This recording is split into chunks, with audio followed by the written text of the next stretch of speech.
Russia's claim that Pokrovsk had fallen was meant to signal momentum, a turning point Moscow could showcase both domestically and internationally. Instead, the first weeks of December exposed that declaration as hollow. Fighting not only continued inside and around the city, but intensified, raising immediate questions about the credibility of Russian battlefield reporting. If Pokrovsk was already captured, why were fresh assault units still being thrown into the same neighborhoods, suffering losses measured in dozens per day? That contradiction set the tone for what followed. Frontline reports corroborated by geolocated footage and independent analysts showed Russian forces still struggling to push beyond long contested lines. Ukrainian defenders remained active along the railway corridor, cutting through Pokrovsk, a logistical artery Moscow had repeatedly tried and failed to sever. The persistence of combat revealed a deeper problem. Russia was announcing victories faster than it could consolidate them, a pattern increasingly visible across the Eastern Front. From a strategic perspective, Pokrovsk matters far beyond its size. The city anchors a wider logistics network feeding Ukrainian positions in Donetsk Oblast. Losing it would complicate Kyiv's resupply routes and force costly redeployments.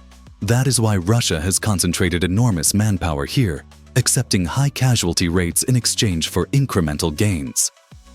Western defense analysts, cited by Reuters and the BBC, have described Pokrovsk as a pressure valve in Russia's campaign. If it breaks, Ukraine must adapt quickly. If it holds, Russia bleeds. The economic implications are equally stark. Every failed assault represents not just lost soldiers, but wasted equipment, fuel, and time. Defense News estimates that Russia's sustained operations around Pokrovsk consume millions of dollars worth of material each week, while Ukraine counters with comparatively cheaper drone systems. This asymmetry has become a defining feature of the war. One NATO officials quietly study as a model of cost-effective defense. The political dimension cannot be ignored either. With Donald Trump back in the White House, Washington's approach to Ukraine is under intense scrutiny in Europe. NATO planners are watching Pokrovsk closely, not because alliance troops are fighting there, but because the battle illustrates how long Ukraine can hold with Western intelligence training and limited but targeted aid. A collapse would embolden Moscow. Continued resistance reinforces the argument that sustained support still changes outcomes on the ground. After this opening shock, a key question emerges for viewers. If Russia cannot secure a city it already claimed to have taken, what does that say about the broader trajectory of its winter offensive? The answer begins with how Ukraine quietly reshaped its defenses around Pokrovsk, setting the stage for a trap that would soon snap shut. Ukraine's response to Russia's overstated victory claims was not loud or theatrical. Instead, it was methodical. While Moscow spoke of conquest, Kyiv focused on preserving what mattered most: mobility, supply, and intelligence. At the center of this effort was the railway line running into Pokrovsk, a narrow but vital lifeline that allowed Ukrainian units to rotate forces, evacuate wounded soldiers, and sustain the defense under constant pressure. Holding that line became non-negotiable. By late November, Ukrainian commanders had already begun adjusting tactics in anticipation of renewed Russian pushes. According to frontline briefings echoed by multiple Western outlets, drone deployments around Pokrovsk increased significantly. UAV crews were repositioned to cover likely Russian approach routes, especially areas where armored assaults had repeatedly failed. Instead of relying on static defenses alone, Ukraine leaned into a layered surveillance and strike model that NATO instructors have quietly praised in closed-door assessments. This shift was not merely tactical. It reflected an understanding of scale. Russia was committing enormous manpower to Pokrovsk, at times outnumbering Ukrainian defenders by several multiples. Directly matching that force was impossible. Ukraine compensated by maximizing situational awareness, allowing smaller units to react faster and hit harder. FPV drones, relatively inexpensive compared to tanks or infantry fighting vehicles, became the centerpiece of this approach. As one Western military analyst told DW, Pokrovsk was becoming a textbook example of how information dominance offsets numerical inferiority. The economic angle sharpened the contrast. Each Ukrainian drone cost a fraction of the price of the Russian vehicles and trained soldiers it targeted. Meanwhile, Moscow's repeated assaults strained supply chains already under pressure from sanctions and long logistics routes.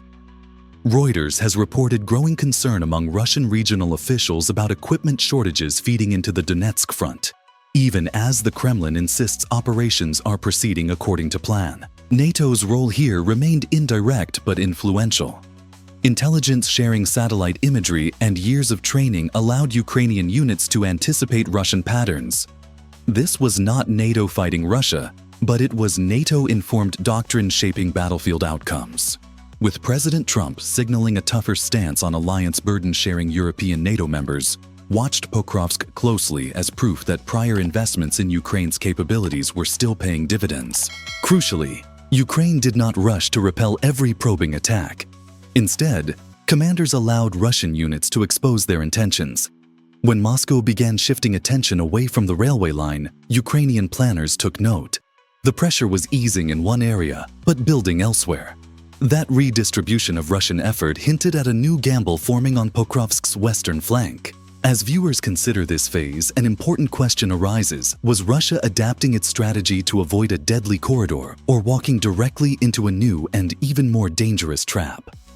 The answer would soon emerge as Moscow redirected its forces toward an unexpected target just outside the city. Russia's next move signaled both adaptation and desperation. After weeks of grinding assaults near the railway corridor failed to deliver a breakthrough, Russian commanders shifted their focus westward toward the small settlement of Roshina, on the outskirts of Pokrovsk. On paper, it looked like a smarter option.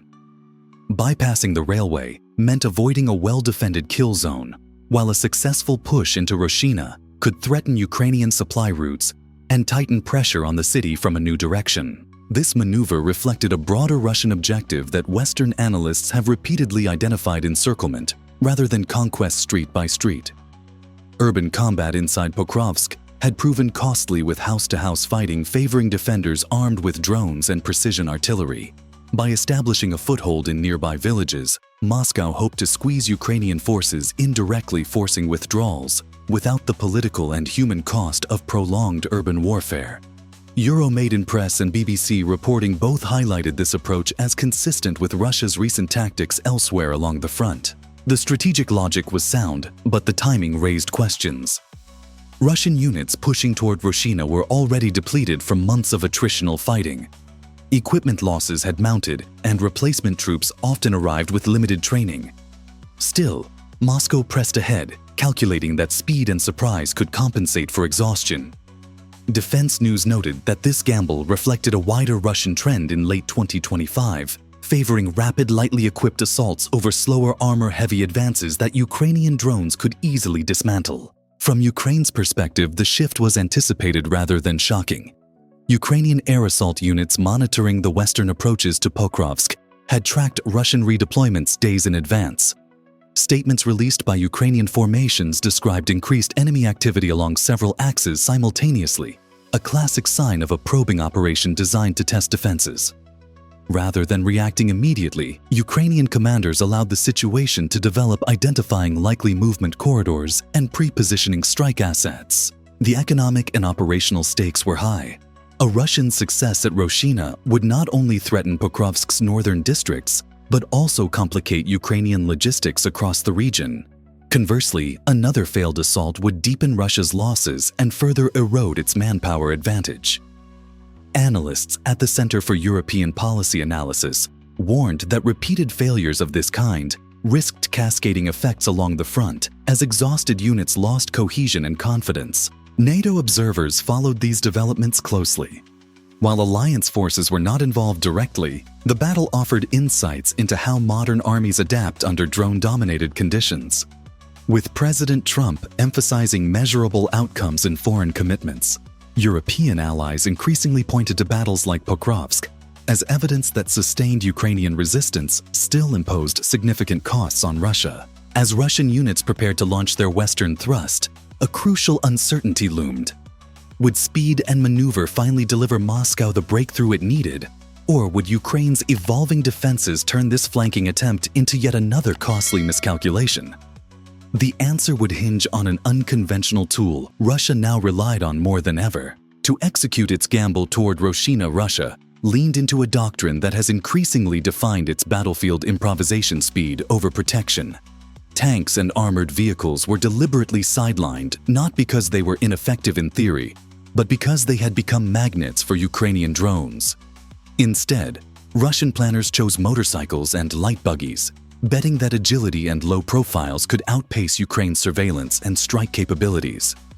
It was a striking admission of how the battlefield had changed. This approach was not new. Throughout 2025, Russian forces experimented with motorcycle-based assaults across multiple sectors. CNN and Military Watch magazine both reported on these units earlier in the year, noting that Moscow viewed them as a partial answer to Ukraine's dominance in FPV drone warfare. Motorcycles were cheap, plentiful, and fast. In theory, they allowed small units to slip through gaps before defenders could react. In practice, the results were mixed at best. Western analysts describe these attacks as high-risk, high-casualty maneuvers. A Ukrainian field commander quoted by CNN bluntly labeled them Banzai-style assaults, highlighting the human cost involved.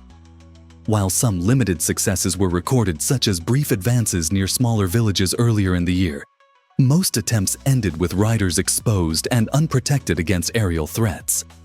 Every loss underscored the imbalance between mobility and survivability. Winter conditions added another layer of complexity. Russian planners hoped fog mist and reduced daylight would blunt Ukrainian drone effectiveness. Forbes and Reuters both documented how cold weather complicates UAV operations, affecting battery life control stability and visibility. Moscow assumed these factors might finally tilt conditions in its favor. Yet winter cuts both ways. Snow-covered terrain stripped away natural concealment, making moving vehicles easier to spot against white ground, especially from above. The economic calculus behind this tactic was brutal but deliberate. A motorcycle costs a fraction of an armored vehicle, and Russia appeared willing to trade machines and riders for a chance at positional gains. This contrasted sharply with Ukraine's approach, which relied on relatively inexpensive drones to destroy multiple targets in minutes. NATO analysts studying the exchange ratio quietly noted the lesson. Modern warfare increasingly rewards the side that forces the enemy into unfavorable cost equations. Politically, the reliance on such tactics also sent a message. It reflected mounting strain within Russia's ground forces after months of attritional fighting. With Donald Trump pressing European allies to shoulder more responsibility, NATO capitals viewed Russia's improvisation as evidence that sustained Ukrainian resistance continued to degrade Moscow's capacity to wage high-intensity warfare. As Russian riders revved engines and advanced toward Rashina under gray winter skies, one question remained unanswered. Would speed finally deliver surprise, or was Ukraine already watching, waiting for the perfect moment to strike? The answer came swiftly and with devastating clarity. As the Russian column advanced toward Rashina, Ukrainian forces did not immediately respond. Drones tracked the movement silently, allowing the motorcycles and buggies to close the distance. To Russian commanders, the absence of resistance may have seemed like confirmation that winter conditions and speed had worked. In reality, Ukraine was shaping the battlefield, drawing the attackers into a carefully prepared kill zone. Geolocated footage later analyzed by Euromaidan Press and echoed by Western intelligence assessments showed that Ukrainian FPV drone teams had already been positioned along likely routes of advance. The terrain offered few escape options. Once the lead vehicle crossed a critical point, roughly 1 kilometer from the staging area, the ambush was triggered. Multiple drones struck almost simultaneously, targeting the front, middle, and rear of the column to maximize chaos and prevent retreat. What followed was less a battle than a rapid collapse. Motorcycles were easy targets once forced to slow or stop. Buggies, lightly armored at best, provided no protection against repeated drone strikes. Footage showed vehicles burning almost in unison, clear evidence of coordinated attacks rather than opportunistic hits. Analysts noted that this level of synchronization suggested dozens of Ukrainian drones were airborne and ready, contradicting any notion that the assault achieved surprise. Winter once again failed to save Russia. Fog was insufficient to conceal movement, and snow-covered ground only made vehicles more visible from above. Ukrainian operators adapted quickly, compensating for weather limitations through pre-positioning and short flight paths.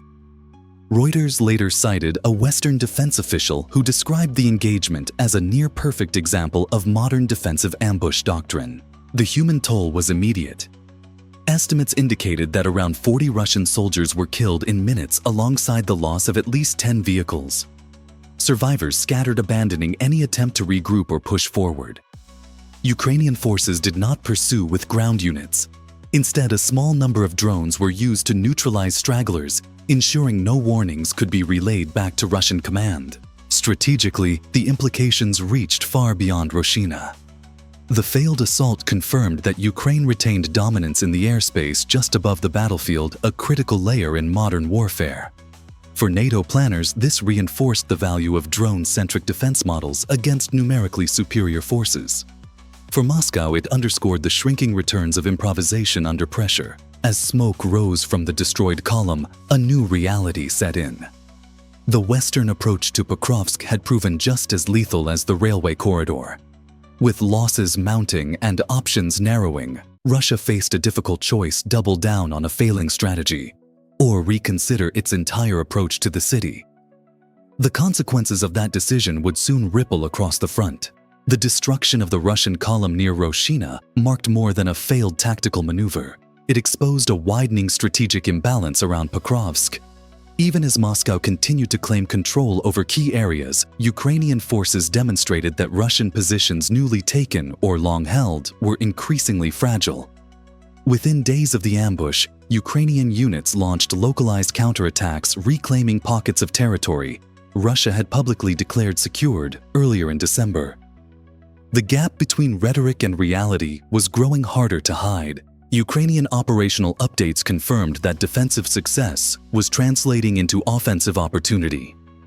By mid-December, Ukrainian formations reported retaking approximately 16 square kilometers on the northern outskirts of Pokrovsk, while repelling the overwhelming majority of Russian attacks in the sector. These were not sweeping breakthroughs, but they mattered. Each regained block forced Russia to divert manpower further, stretching already exhausted units. Analysts at The Guardian and SIPA noted that such reversals often signal declining cohesion, especially when sustained losses sap morale. The human cost to Russia remained severe.